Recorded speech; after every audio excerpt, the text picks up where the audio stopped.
శుభాశుభ శకున విచారం రాజయాత్రాగమన సమయాన ఏవి ఎదురుగా వస్తే శుభమగనో ప్రశస్తంలగనవేవో చెప్పుకొనదగినవేవో చెప్పుకోదగనవేవో ఇవన్నీ పేర్కొనము అని ప్రార్థించిన మనవకు మత్స్యుడిట్లు చెప్పెను.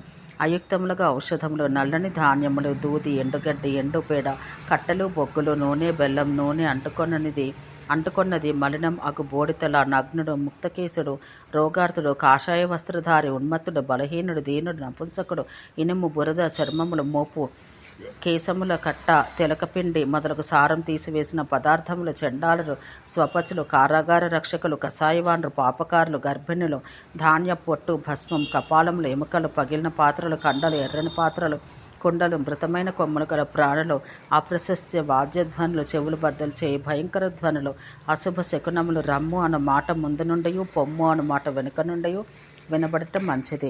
ఎక్కడికి పోవుచున్నావు?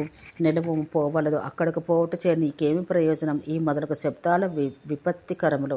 ధ్వజాదులపై మాంసాహార పక్షులు వాలట, వాహనాలు తడబడుట, వస్త్రాలు జారుట, వెలికి పోవునప్పుడు ద్వారాదులు తలకు ఢీకొంట, కాళ్లకు ఎదురుదెబ్బలు కలుగుట, ఛత్రధ్వజ వస్త్రాదుల పతనం, ఇట్టివి అశుభాలు. ఇట్టివి మొదటిసారి జరిగినప్పుడు కేశవుని అర్చించుట, స్తుతించుట చేయాలి. రెండవ మారు కూడా జరిగితే ప్రయాణాలు మాని ఇంటిలో ప్రవేశించాలి. ఇప్పుడిక శుభశకునాలు తెలుపదను వినుము.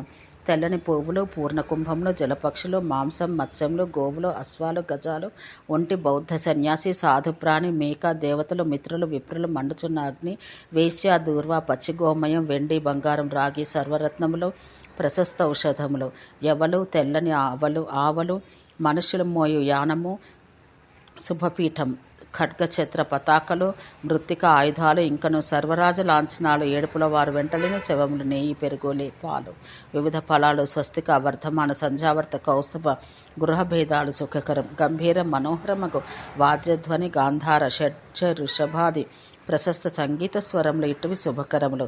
ఇసుకతో కూడి అంతటను చెలరేగిన పెనుగాలి, ఎదురుగాలి, నీచమగ వాయువులు, భయకారణాలు, అనుకూల వాయువు అనగా వారునకు వీచుగాలి, మృదువై నునుపై సుఖస్పర్శమై హాయిగొలుపు గాలి, వృక్షములు, రూక్ష స్వరూపములైన శుభ భద్రకరములు అగు మాంసాహార ప్రాణులు కనుమట దట్టంలైనున్నై గజ బృంహితముల వలె ధ్వనించు మేఘాలు మెరుపులతో నిండినవి మంచివి. ఇంద్రధనువు మంచిది. పరివేషములు, పెనువాన బడవలు మంచివి కావు. గ్రహములు అందును విశేషించి బృహస్పతి రాజు తాను పోవు దిక్కు ఎదురుగాక వెనుకవైపు ఉండటం మంచిది. ఆస్తిక్య శ్రద్ధలు, పూజలను పూజించుట, ఇటువి మనసుకు హాయి గొలుపునవన్నీ ప్రయాణ కాలంలో శుభం. మన సృష్టియే ప్రయాణ కాలంలో ప్రథమ చేయలక్షణం. సర్వలక్షణాలు ఒక ఎత్తు, మనసు ఒక ఎత్తు. యాత్రకు పోవలను ఉత్సుకత, మన ప్రహర్షం, శుభసూచకం, విజయకర వచనాలు.